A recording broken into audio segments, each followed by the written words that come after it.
In this playthrough, we try a more direct approach of the Golden Cat mission. Co-creator directors Harvey Smith and Raphael Colantonio are here to walk you through it. Okay, so this time the player has done a different sequence leading through the streets leading up to the Golden Cat, and it has come in through the rooftops. So a lot of vertical movement in the game, a lot of mobility. In the previous area, you can get dropped off in the river, and you're here to kill Custis and Morgan Pendleton, and therefore there are several different ways to enter the Golden Cat area. In this playthrough, we're going to do very brutally.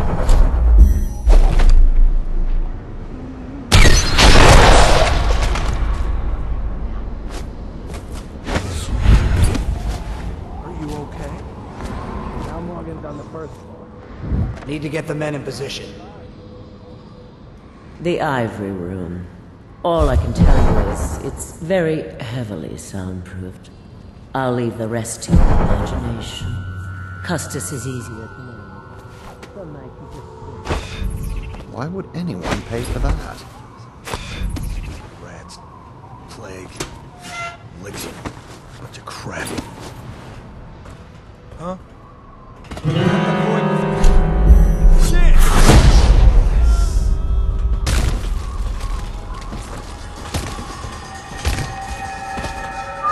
This is a drop attack.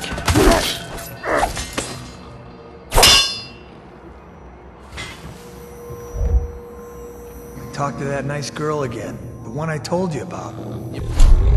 But you're at the Golden Cat, right? Yeah.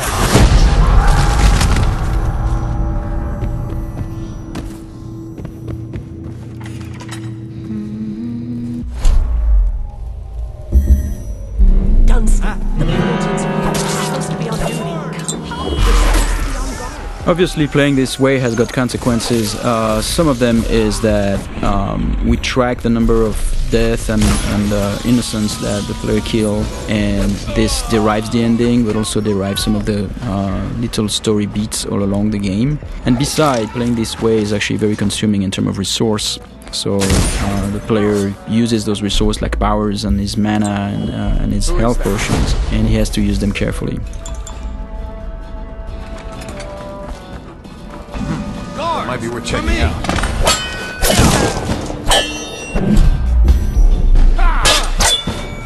Take out his legs! So here the players stop time just before the guards have fired their pistols, and he's planting a spring razor there. When time resumes, it will kill them both.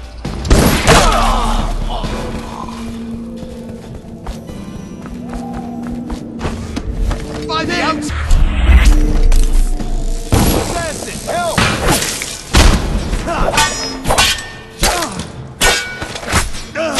The game's combat with the sword, the melee combat, involves blocking and counterattacks if the blocking is timed correctly. I hear you.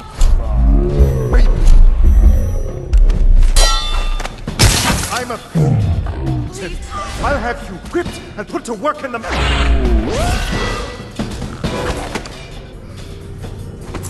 So both targets have been assassinated.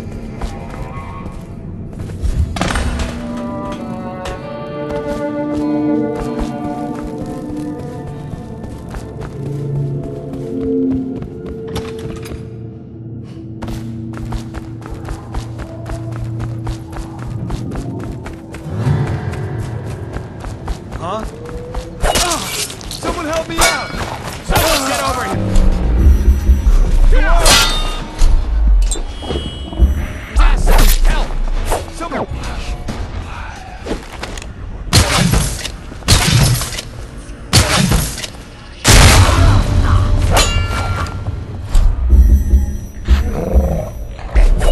The player's summoning rats. Once the rats are in the world, they're like little AIs. So sometimes the guards win, sometimes the rats win. And here the player has possessed one of his own rats and is now getting away.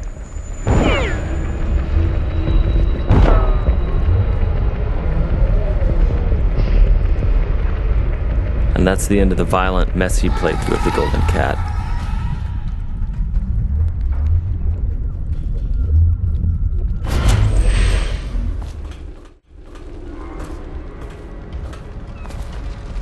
So this is a very different area. The previous area with posh and pretty, this is like desolated, abandoned. This is actually the area where there are weepers. It's called the flooded district. And there are those Tallboys here that are preventing the weepers. The weepers are the plague-infected people. Those Tallboys, their jobs is to prevent them from accessing the rich area. So they will shoot at the weepers and they will shoot at anything that tries to get through, including the player.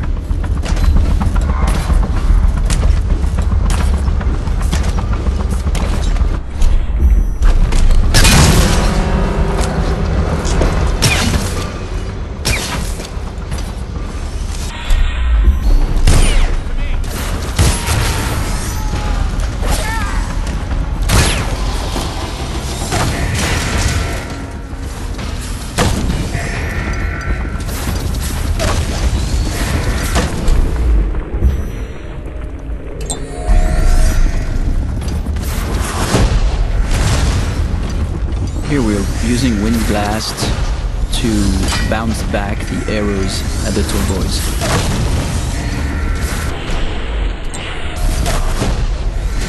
Using wind blasts to knock the Tallboys' phosphorescent arrows back at them is another combination of game mechanics that we did not plan for, but players found it quite fun. So we made some small changes to help support it.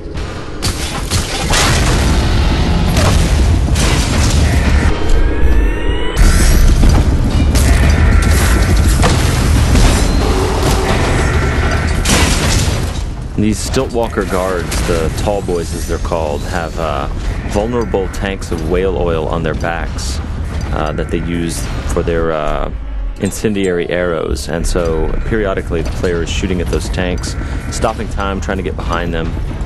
The shields all around them are actual breakable wooden shields, so they absorb some of the player's shots, but periodically the player breaks one of them off. Here the player just possessed a Tallboy, and he's going to escape the area through those wall of lights here via Tallboy. So the wall of light is a Tesla-like security device that's a powerful electrical field. And the guards at the beginning of their shift are attuned to it so they can walk through it, but the player cannot unless he hacks it.